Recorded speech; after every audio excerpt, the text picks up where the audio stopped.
just during it won't stop raining for about the last month. Hey everybody, welcome back to the Paint Can channel. That little clip there, yeah, it has been raining. It's been raining solid for probably close to a month right now. Not all day every day, but it seems to be raining just about every day. We may get one decent day snuck in there on maybe like a Wednesday or something, but if you got to work for a living, that just doesn't work out too well. And as you can see, I am in a truck right now, parked and delivering a load of propane, because that's what I do for a day job. I drive a Peterbilt 379, and I haul tractor trailer loads of propane. So one thing I want to talk to you about today is fall riding.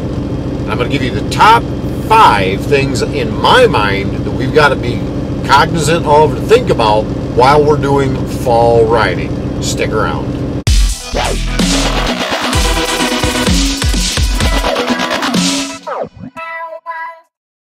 So this is not in any particular order, but the top 5 things that kind of pop into my mind when I think about fall riding. And we're just going to start out with this one, and that is being comfortable. There's a lot of different layers of comfortable.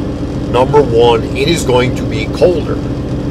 Early in the morning, later in the afternoon, it is going to be considerably colder than it would be during the main part of the summer.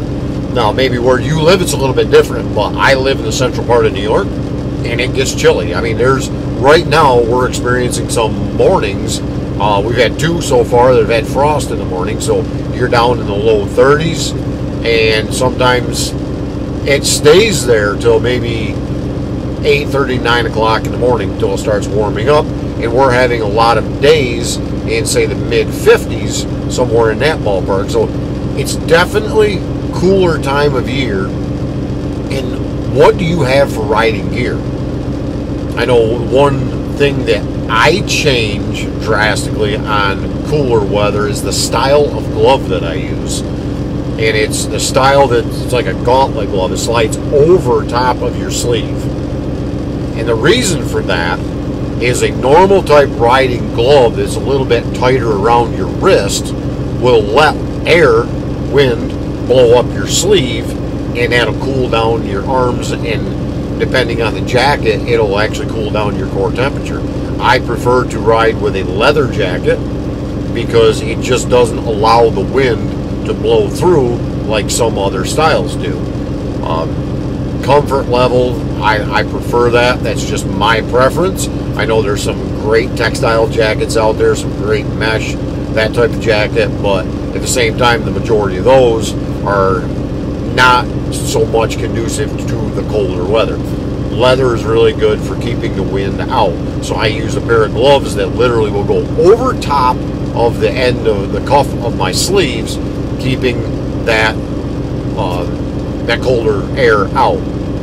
I also, being that we deal with a little bit more fog and that type of thing in the mornings and in the evenings, I take something like Camp Dry or some other silicone-based spray, and I will spray my gloves down. I will spray my leather jacket down as well to waterproof them the best I can to try to stay a little bit, there again, warmer.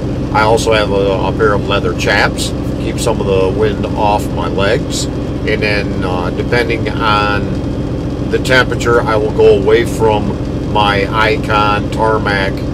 Basically, they're a sneaker type deal, and I will go to an actual Red Wing boots. Not a real fan of wearing work boots on the bike, just that different angle and stuff of my feet compared to what I do all summer. Sometimes you got to actually adjust the shifter up a little bit for a bigger boot. But that being what it is, we've got to be comfortable out on the ride. Make sure that leather jacket is not too tight. Make sure the chaps are not too tight. Those types of things. We need to be comfortable on the longer distances. Comfortable as in not binding ourselves up. It's a good idea to layer, but if you're over layered and you can't move, you're going to have a miserable ride because you're just not comfortable.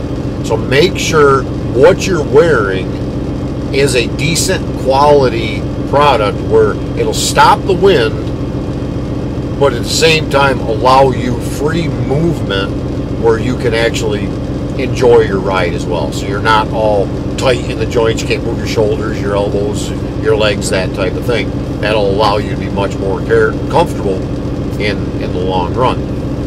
Another thing to concern ourselves with is, there again, central New York, and I'm not sure where, obviously you are, where you're watching from, but we have a lot more rain during the fall. And that rain during the fall can really put a damper on your ride. So what I do in that circumstance is I have a set of rain gear that is big enough that whatever I'm wearing for my normal gear, it goes right over top of it. So I still have the warmth protection and everything that I had prior to it starting to rain. And let's face it, I try really hard not to get caught in the rain. I'm not that die-hard of a rider. But it'll give you that water protection along with the temperature protection you already had. And that works well for me.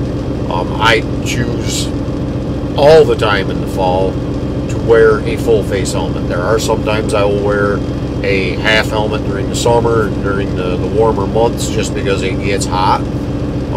But I always, for many reasons, and one of them being temperature, but many reasons, I always wear a full face helmet during the fall months.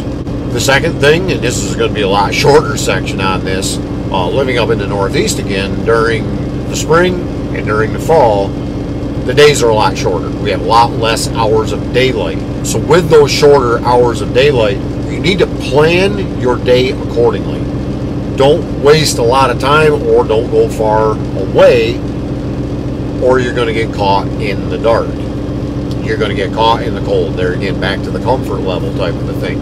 But shorter daytime will definitely play into where your ride selection is going to be, how early you're going to need to start, how late you can stay out before it hits dark, because there's a lot of things that go into your ride, and there can be some dangers that go with it. And one of the biggest dangers is number 3. That is critters on the road, or we jokingly in the trucking industry we call it four-legged pedestrians. There are a lot of four-legged pedestrians that come out on the roads in the evening, and with those shorter days, we've got to definitely watch out for those critters on the roads. That being the number 3 is all those four-legged pedestrians that just want to come out and commit suicide on the front of your motorcycle. Deer is a big thing. They're out a lot during the day, during the summer, but they start closer to what we would call deer hunting season. They tend to turn a little bit more nocturnal. So earlier in the morning you see a lot more of them. Later in the afternoon, early evening, you start seeing a lot more of them. And those are the times where you got a little less visibility. You might be not as, right ready, mentally or whatever to be looking for them, and they are out there. So the third thing to watch out for, in my opinion, is all those critters that are out there on the road, again, trying to commit suicide on your front end. Now the fourth and fifth thing kind of play hand in hand to a point.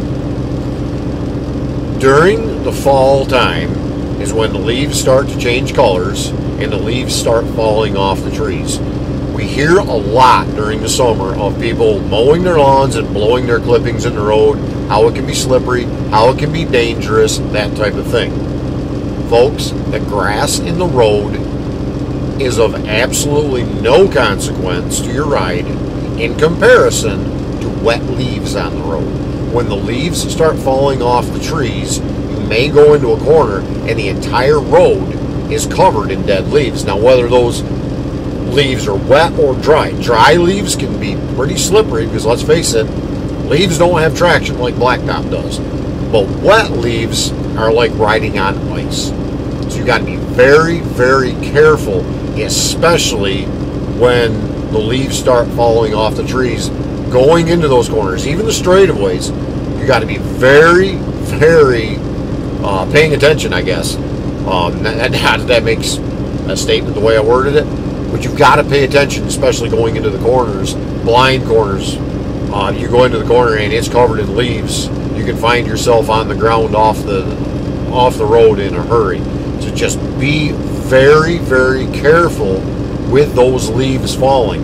Along with, like I said before, we get more rain during the fall, and there's a lot more opportunity for dirt, gravel, stones, that type of thing, and some of the side hills coming out of driveways, whatever, washing that dirt across the road, where road's perfectly dry because it stopped raining, and you come around the corner and here is a bunch of gravel in the road. Whether it be the gravel, that's going to make you very, very squirrely. Whether it be the leaves, those things are absolutely treacherous. So we have to be very, very careful when cornering, not to just be complacent and just enjoying our ride. You've got to be alert the entire time. So the fifth one that goes along with number 4 and kind of ties a lot of it together, when those leaves start changing colors, it is absolutely gorgeous in the Northeast. A lot of areas where we get, like the Adirondack Mountains, the Catskill Mountains, some of these hills and valleys where I ride the most, you get all those bright colors. The maples right now are just starting to change and turn a really vivid, bright red color. And we jokingly, we say always to watch out for cagers on the road.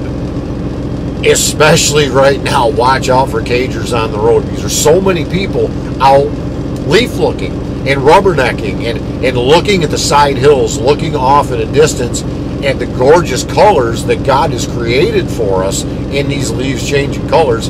Yes, God created it. Yes, I am a Christian. I am a believer. I believe He made that for us.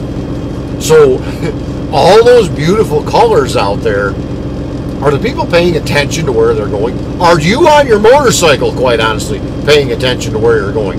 We need to absolutely be watching out at all times for ourselves as well as others. The dangers of people crossing into our lane, and let's face it, if we're doing the same thing, the dangers of crossing into someone else's lane, it's pretty high likelihood that these things are going to happen. So we need to be on high alert when riding, just because of rubbernecking over these leaves.